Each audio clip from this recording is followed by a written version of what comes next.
The sterile, fluorescent hum of Northwood High's hallways usually meant one thing for its student body: the endless drone of academic pursuits.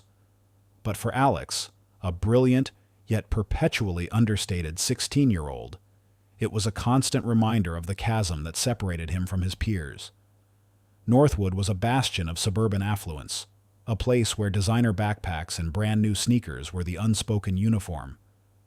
Alex, however, moved through its polished halls in clothes that whispered tales of thrift stores and countless repairs.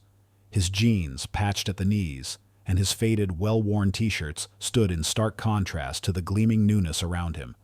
He was a ghost in the vibrant tapestry of the school, largely ignored, save for a select few who found perverse pleasure in highlighting his difference.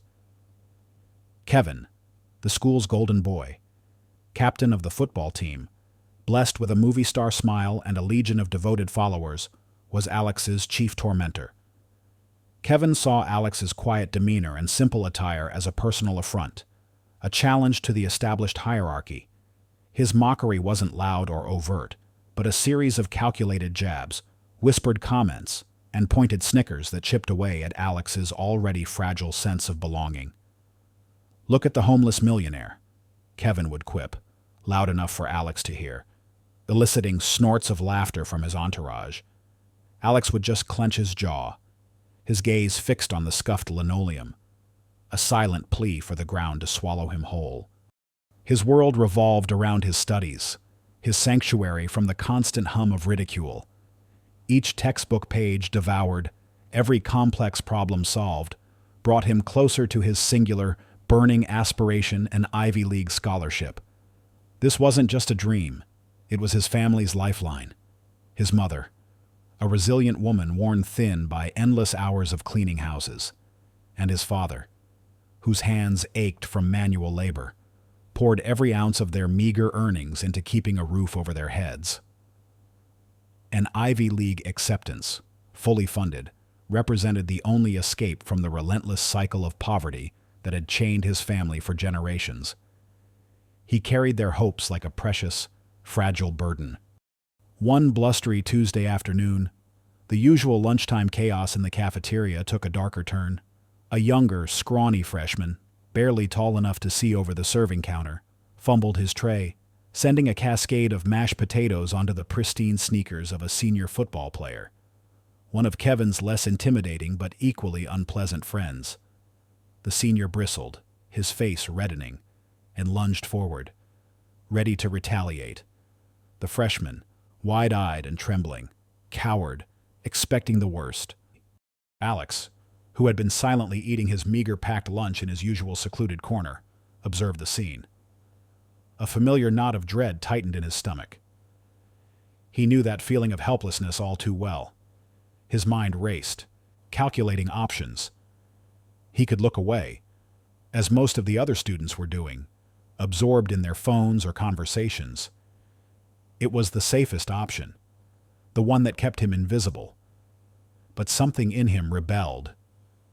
A quiet indignation stirred, a sense of justice that outweighed his fear. He put down his sandwich, the crust still visible from his last bite, and walked calmly toward the escalating confrontation. His movements were deliberate, almost too slow for the urgency of the moment. He wasn't big or imposing, but there was an unexpected firmness in his stride.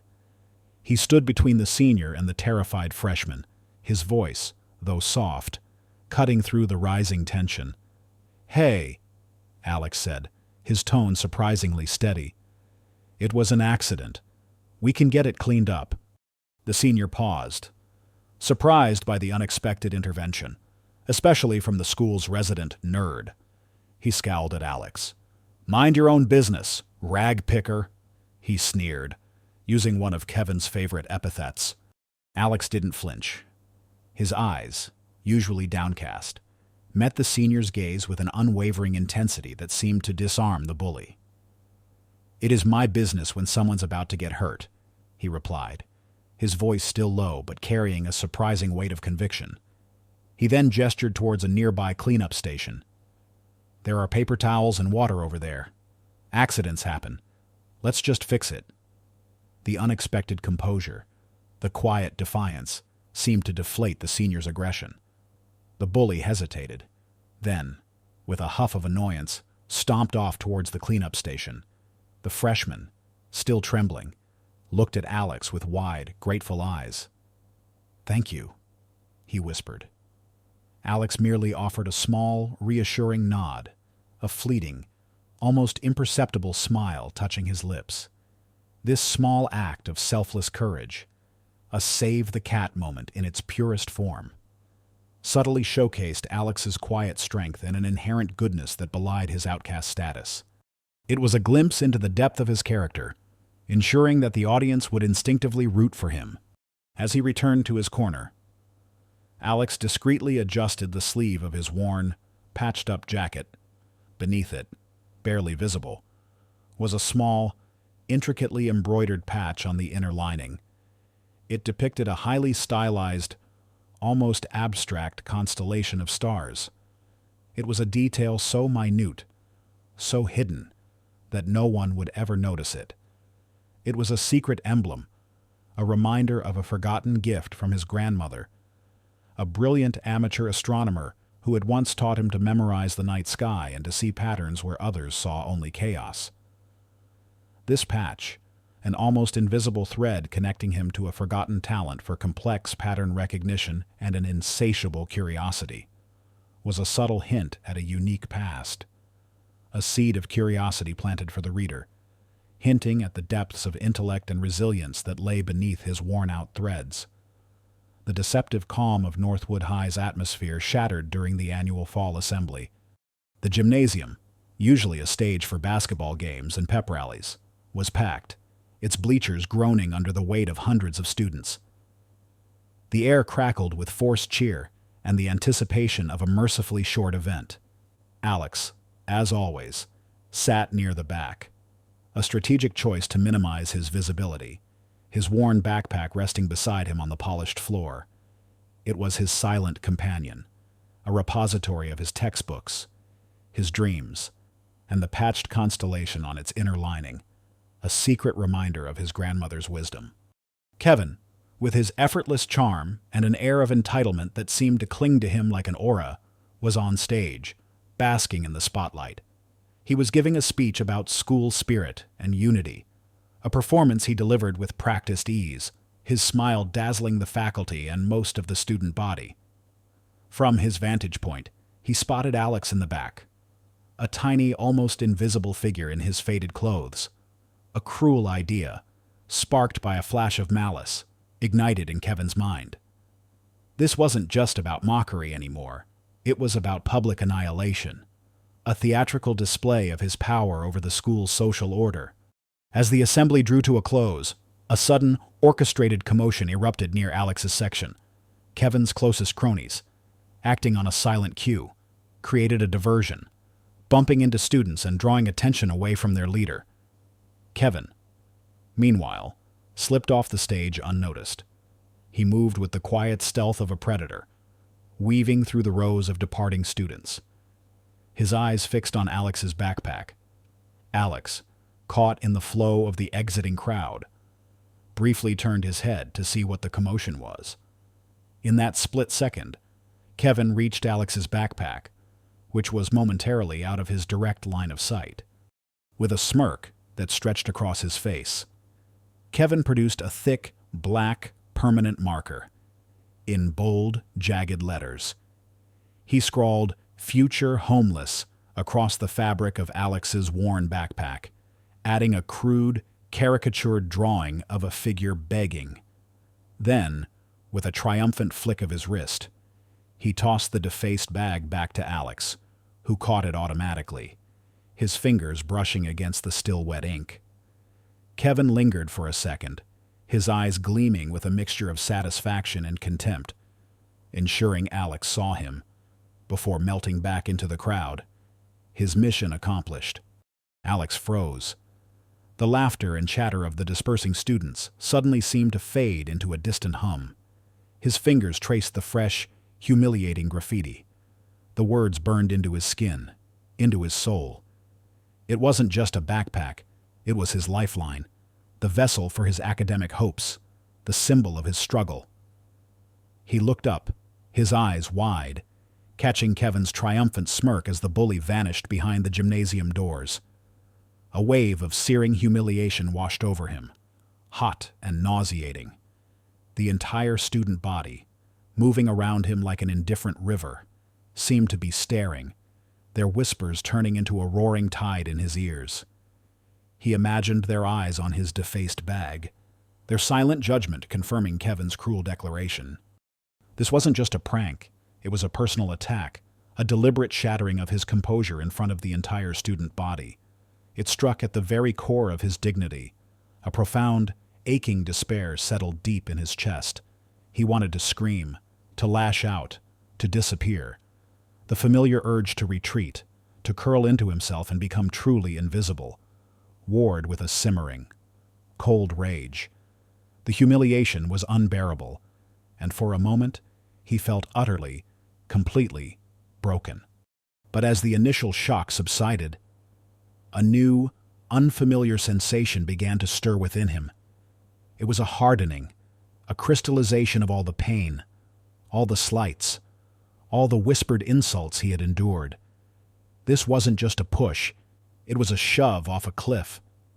He looked down at the hateful words on his backpack, then at his own trembling hands.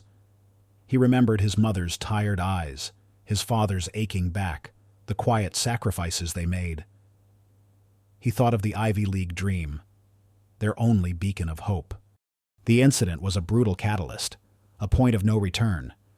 He could no longer passively endure. The humiliation, instead of crushing him, ignited a fierce, unyielding resolve.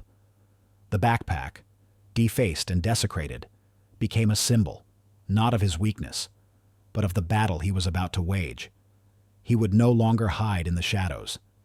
He would use his intellect, his academic prowess, as his ultimate weapon. The bullies wanted to make him feel worthless. He would prove them wrong, not with words or fists, but with a triumph so undeniable, so public, that it would leave them speechless.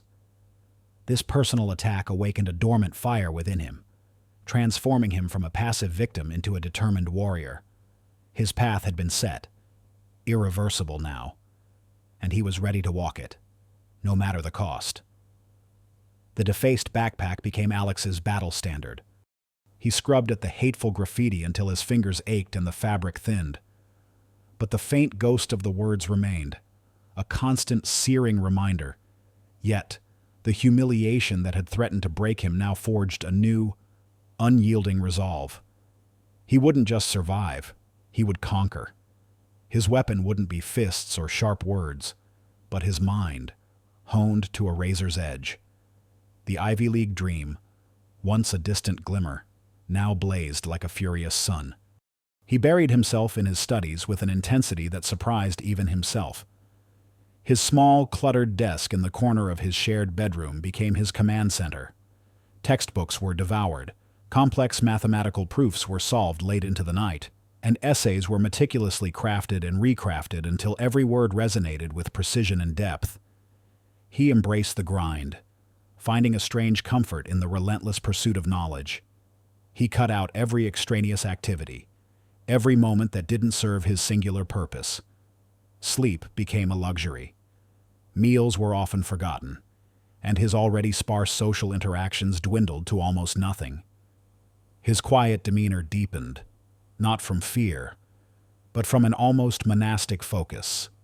His intellectual abilities, always remarkable, began to subtly manifest in class. In physics, he'd offer elegant solutions to problems that stumped the rest of the class. His explanations delivered with a quiet clarity that left even the teacher nodding in appreciation. In history, he'd draw intricate connections between disparate events, revealing patterns that no one else had considered. These moments were initially unnoticed by his peers, who were too engrossed in their own worlds or too blinded by their prejudices to see beyond his worn clothes. They dismissed his insights as flukes or mere luck, never attributing them to genuine brilliance.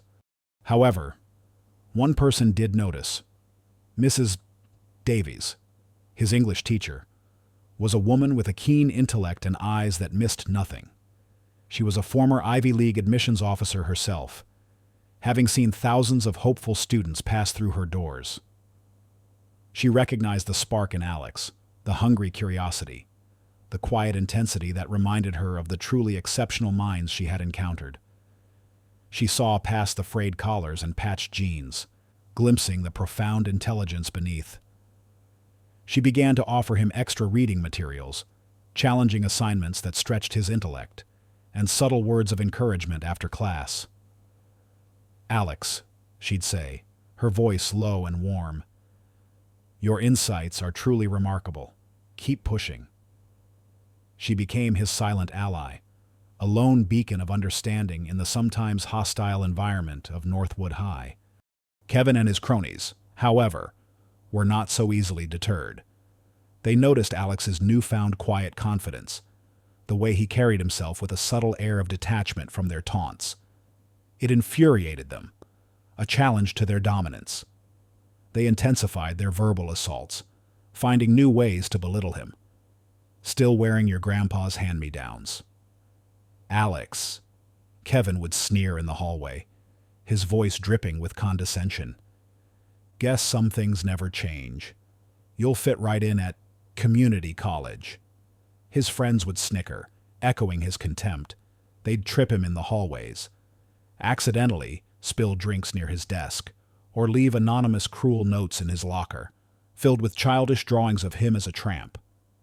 Each insult, each deliberate slight, was designed to break his spirit, to remind him of his place.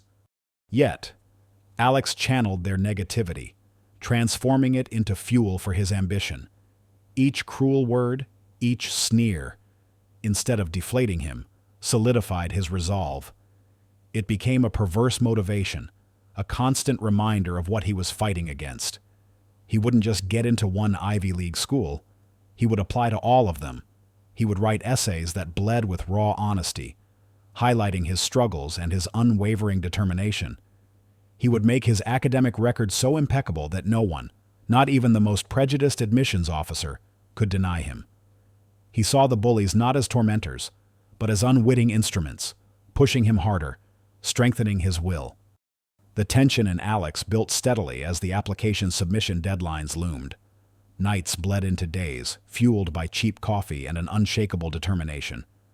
His parents, though worried about his exhaustion, saw the fierce resolve in his eyes and offered their quiet, unwavering support, their own hopes clinging to his every effort. They didn't fully understand the labyrinthine process of Ivy League admissions, but they understood the burning desire in their son.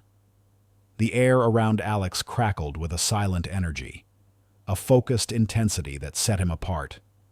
He was no longer just a student, he was a warrior, preparing for the battle of his life, armed with nothing but his intellect and an iron will, heading for a showdown that his tormentors, in their blissful ignorance, were utterly unprepared for.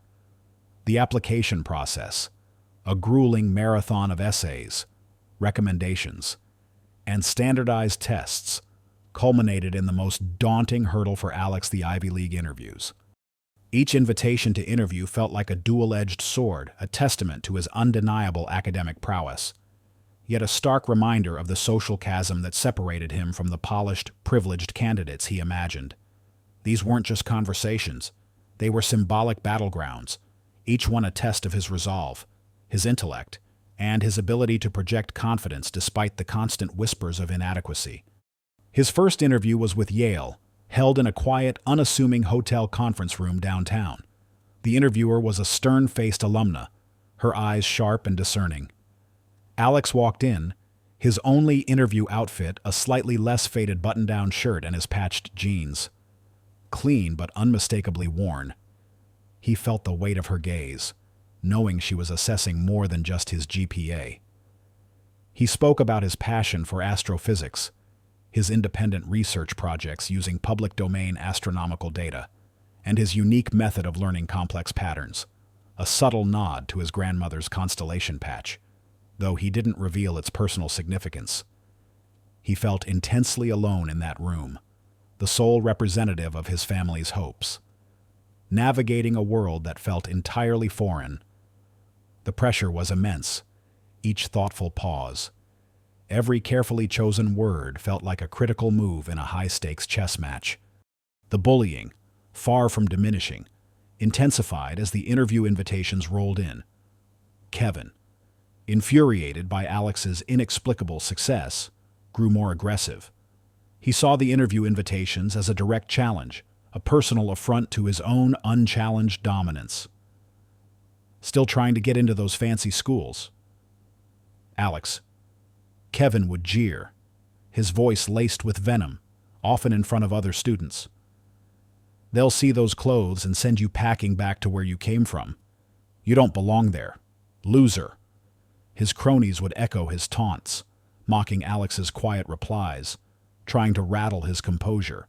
One particularly grueling day, after an interview for Princeton that left him emotionally drained, Alex found his locker defaced with even more explicit insults and a crudely drawn picture of him being rejected from a university. The attack felt more personal, more targeted than ever. It was a clear message they knew he was aiming high, and they were determined to pull him back down. He felt the familiar pang of humiliation, followed by a surge of cold fury. He clenched his fists, forcing himself to breathe, channeling the negativity into a silent vow. Each taunt became a hammer stroke, forging his will into something harder, more resilient. The Ivy League application deadlines and interview schedules were unforgiving. Each university had its own unique timeline, its own specific requirements, adding layers of stress to Alex's already burdened shoulders. He meticulously tracked every date, every submission, every follow-up email. His nights were a blur of researching each university's unique programs, tailoring his responses, and practicing mock interviews in front of his bedroom mirror, rehearsing answers to questions about his challenges and unique background with a carefully constructed narrative of resilience, never revealing the true extent of the bullying. The clock was always ticking, a relentless countdown to what felt like the most important judgment day of his life. Mrs. Davies, his perceptive English teacher, noticed the dark circles under Alex's eyes, the subtle tremor in his hands when he collected his graded essays, which, despite his exhaustion, were still consistently brilliant. She tried to offer a gentle word of encouragement, a subtle offer of help. "Alex, you're working incredibly hard," she said one afternoon, after he had finished one of his Ivy League essays, a powerful piece about overcoming adversity. "Remember to breathe. You've got this." She knew the immense pressure he was under, not just from academics, but from the social environment of the school. She often wondered, with a pang of concern, if the other students, particularly Kevin, knew the true weight on his shoulders. The dramatic irony for the reader deepened here. We knew the stakes. We understood the immense pressure Alex faced, the dreams resting on his shoulders, the secret struggles he endured. But Kevin and his oblivious clique, wrapped in their bubble of privilege and ignorance, saw only a quiet, poorly dressed boy who was an easy target, utterly unaware of the monumental battle he was fighting, or the earth-shattering triumph that awaited him. The feeling of isolation during this period was profound. While other students celebrated their early acceptances to state schools or less competitive universities, Alex kept his Ivy League aspirations a tightly guarded secret, fearing more ridicule if he failed. He faced each interview, each challenge, each taunt, entirely alone. His parents, though supportive, couldn't truly grasp the cutthroat world of Ivy League admissions, nor the insidious cruelty of the bullying. They simply prayed, their hopes a silent burden on his young shoulders. He was in the gauntlet, battling not just for himself, but for a chance at a brighter future for his entire family, a future utterly dependent on his solitary triumph. The weight of his world rested solely on his own shoulders, a heavy, yet unyielding burden. The morning of Ivy Day dawned deceptively normal, a typical spring Tuesday in Northwood. Yet, for thousands of high school seniors across the country, and especially for Alex. It was the culmination of years of relentless effort, a single moment that would determine the trajectory of their lives. Alex woke with a leaden feeling in his stomach, a mixture of dread and a faint, flickering hope. He'd barely slept, his mind replaying every interview answer, every essay sentence, every moment of self-doubt. He knew the odds were astronomical. Even the brightest students often faced rejection from these elite institutions.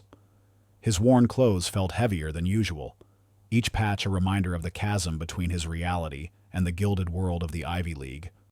He went through the motions of his school day in a haze, the taunts of Kevin and his cronies barely registering. He saw them in the hallway, laughing, oblivious, already planning their elaborate college acceptance parties for state schools they were sure to get into. The irony was a bitter taste in his mouth. At lunch, he picked at his sandwich, the food tasteless. He was too focused on the invisible clock ticking down to the moment emails would drop. Finally, the bell rang, signaling the end of the school day. Students surged out of classrooms, their faces alight with anticipation, some already checking their phones, ready to share their news. Alex, however, walked slowly to the library, his usual after-school refuge. He found a secluded computer terminal in a quiet corner, his hands trembling slightly as he logged in. He deliberately chose to check his emails there, away from the inevitable chaos and public displays of triumph or despair that would soon erupt in the hallways. He preferred to face his fate alone, as he had faced so many challenges. He started with the easiest first, the safety schools, just to build up to the Ivy League emails. Acceptances from decent state universities flickered across the screen, small victories that would have once brought immense relief. But his heart wasn't in it. His gaze was fixed on the specific folder he'd created for Ivy League applications. He took a deep, shaky breath and clicked. The first email was from Brown University. His heart hammered against his ribs. He clicked it open, his eyes scanning for keywords. And then he saw it. Congratulations, Alex. We are delighted to offer you admission to the class of year. His breath hitched. Brown. He reread it, disbelieving. A small, disbelieving smile touched his lips. He quickly closed it, his fingers flying to the next email. Columbia University. Another click. Another, congratulations. This time, a choked laugh escaped him. He felt a surge of adrenaline, his mind racing. Was this real, or was he dreaming? Then came Cornell, followed by Dartmouth, then Harvard, University of Pennsylvania, Princeton, and finally, Yale. Each email, a dizzying symphony of acceptances, unfolded before his astonished eyes. Each bolded, congratulations, seemed to reverberate through the quiet library. He stared at the screen, a mosaic of triumph. Not just one, but every single Ivy League school had accepted him. He, Alex, the kid in the worn-out clothes, the future homeless, had defied every expectation, every cruel word, every sneer. His vision blurred, not from tears of sorrow, but from an overwhelming wave of pure, unadulterated joy and disbelief. He covered his mouth with a trembling hand, trying to stifle the raw, visceral emotion that threatened to burst from him. Meanwhile, a few minutes earlier, the school intercom crackled to life, pulling students back from the edge of freedom. Principal Thompson's voice boomed through the speakers, tinged with an unusual excitement. Attention, Northwood High students. We have an unprecedented announcement, one of our very own. A student who has demonstrated unparalleled academic excellence and resilience has achieved something truly remarkable. Please join me in congratulating Alex Miller for receiving acceptance to all 8 Ivy League universities. This is a first in Northwood High's history. Let's give him a round of applause. Haumaphoios. A stunned silence fell over the bustling hallways. Students froze, their phones clutched in their hands, their mouths agape. Kevin, who was in the middle of recounting a triumphant anecdote about his own acceptance to a state university, choked on his words. His smile vanished. his cronies, standing beside him, looked at each other in utter disbelief, their faces blanching. "Alex Miller," one of them whispered, his voice incredulous. "The rag picker." Suddenly, Alex's parents, having just received the news themselves from Mrs. Davies, burst through the main doors of the school, their faces streaked with tears of joy. Mrs. Miller, ignoring the bewildered glances, rushed towards the library, where Mrs. Davies had told her Alex might be. "Mi hijo, mi campeón," she cried, her voice echoing through the stunned silence of the hallway. Mr.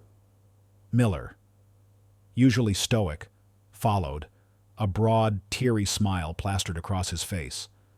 Their raw, unfiltered joy, so uncharacteristic of the restrained Northwood parents, was contagious.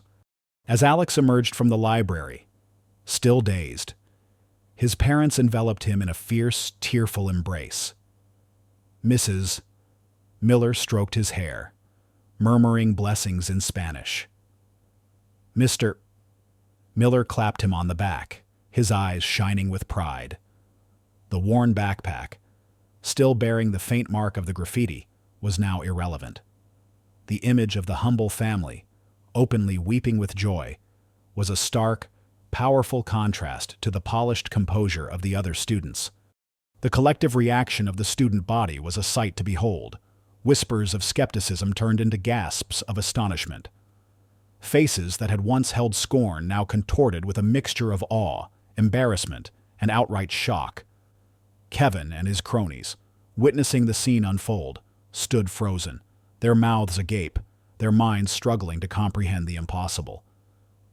The boy they had mocked, the loser they had tried to break, had not only succeeded but had done so on a scale that dwarfed all their privileged achievements.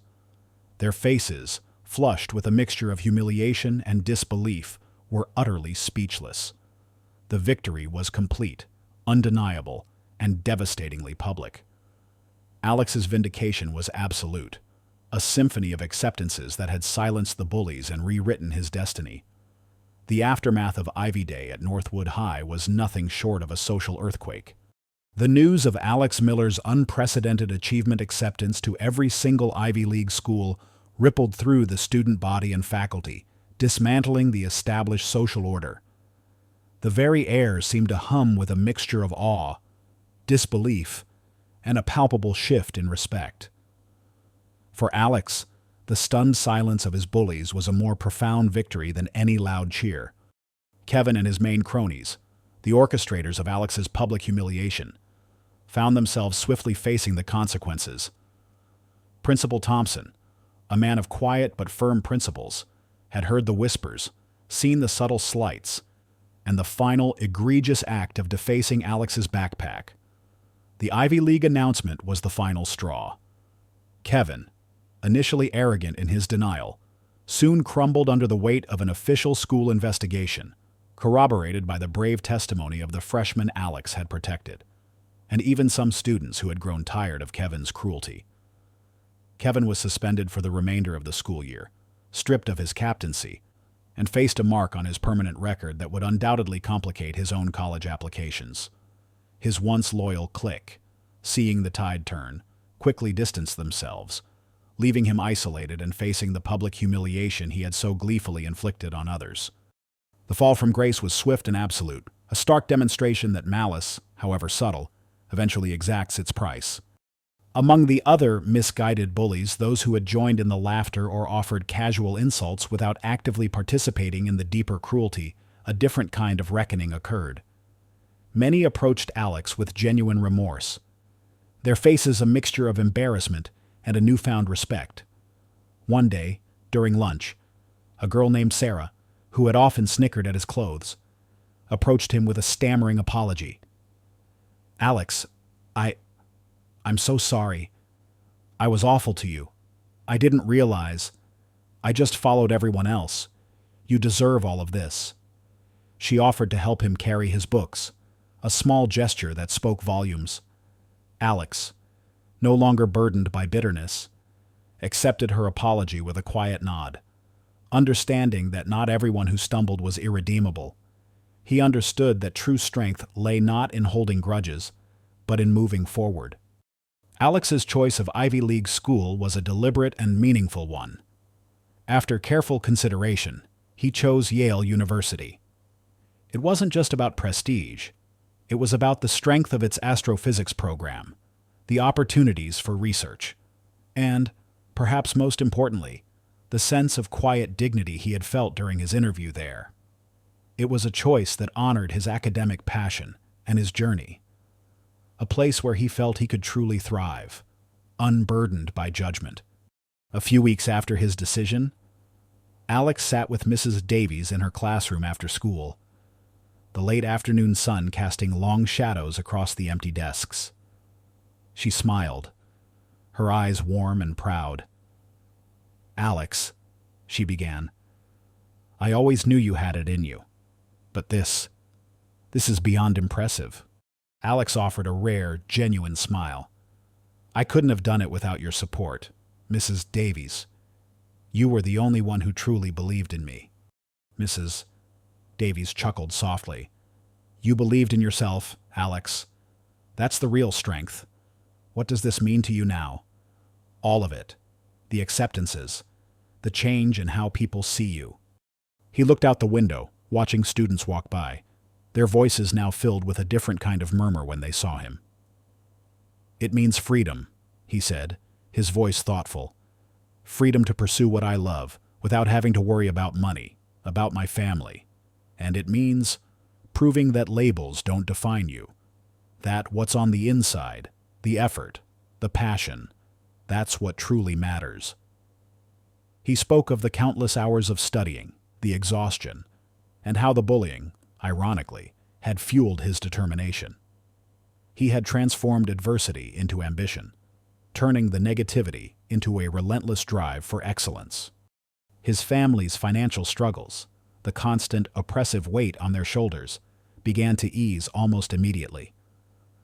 With Alex's full scholarship, the burden of college tuition vanished. More profoundly, the story of his triumph brought unexpected opportunities. Local businesses, inspired by his resilience, offered his parents more stable, higher-paying jobs. His mother was offered a managerial position in a local cleaning service, recognized for her dedication and meticulous work. His father found steady, well-paid work as a foreman on a construction crew, his experience finally valued. For the first time in their lives, they experienced not just financial stability, but a profound sense of peace and pride. The worries that had etched lines on their faces slowly began to soften, replaced by relief and a quiet joy. Alex's victory was not just his own. It was a victory for his entire family, pulling them out of the shadows and into the sunlight of a new, hopeful dawn. 5 years later, the once scuffed linoleum floors of Northwood High felt like a distant memory for Alex. He was now a rising star in the hallowed halls of Yale University, having navigated the rigorous academic landscape with the same quiet determination that had defined his high school years. He wasn't just a student, he was a Rhodes Scholar candidate, recognized for his groundbreaking research in theoretical astrophysics and his unwavering commitment to social impact. His worn-out clothes had been replaced by a quiet confidence, reflected in a well-fitting, understated wardrobe that spoke of purposeful choices, not necessity. Alex, however, never forgot where he came from. He understood that his journey, while extraordinary, was also a testament to the power of opportunity. He actively dedicated his time and burgeoning influence to the Constellation Project, an initiative he co-founded at Yale. This program was designed to identify, mentor, and provide comprehensive support for bright, underprivileged high school students aiming for higher education, particularly those from under-resourced communities. It offered tutoring, application workshops, and most importantly, a network of support that ensured no student felt as isolated as he once had.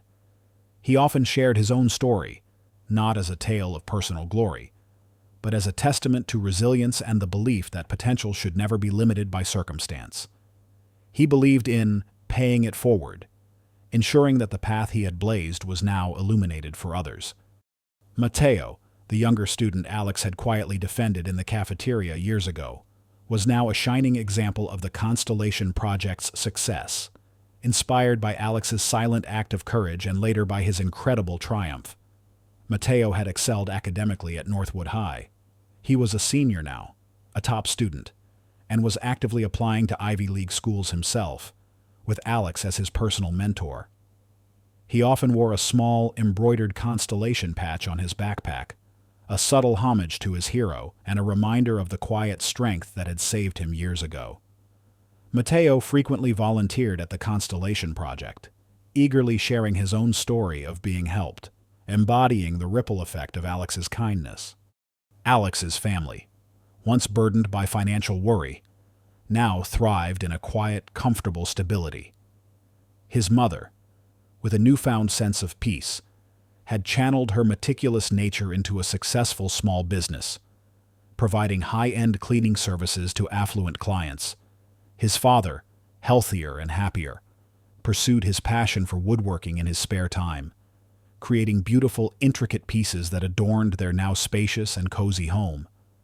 They still lived modestly, but the gnawing anxiety of scarcity was gone, replaced by gratitude and the joyous presence of their accomplished son. One brisk autumn afternoon, Alex stood on the sprawling Yale campus, dressed in a simple, well-tailored navy suit, a far cry from the ill-fitting garments of his past. He was preparing to give a lecture to a group of incoming Constellation Project mentees, eager and hopeful faces from diverse backgrounds. He looked down at the suit, not with vanity, but with a quiet understanding of its symbolism. It wasn't about the fabric or the brand. It represented the opportunities he had earned, the barriers he had broken. On his wrist, peeking from beneath the cuff, was a sleek, modern watch, a gift from his parents when he was accepted into Yale. It was a subtle nod to his grandmother's cherished constellation patch, for its face glowed faintly in the dark, depicting a stylized, luminous star map. As he began his lecture, his voice, calm and clear, filled the room. He spoke not just of physics or academic strategies, but of resilience, of finding strength in unexpected places, and of the power of defying expectations.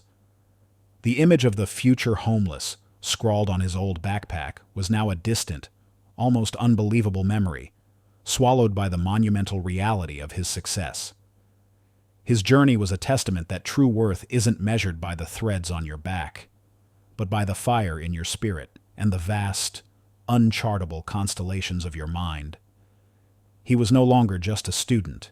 He was a beacon, lighting the way for a new generation of dreamers, ensuring that brilliance, no matter how humbly dressed, would always find its way to the stars.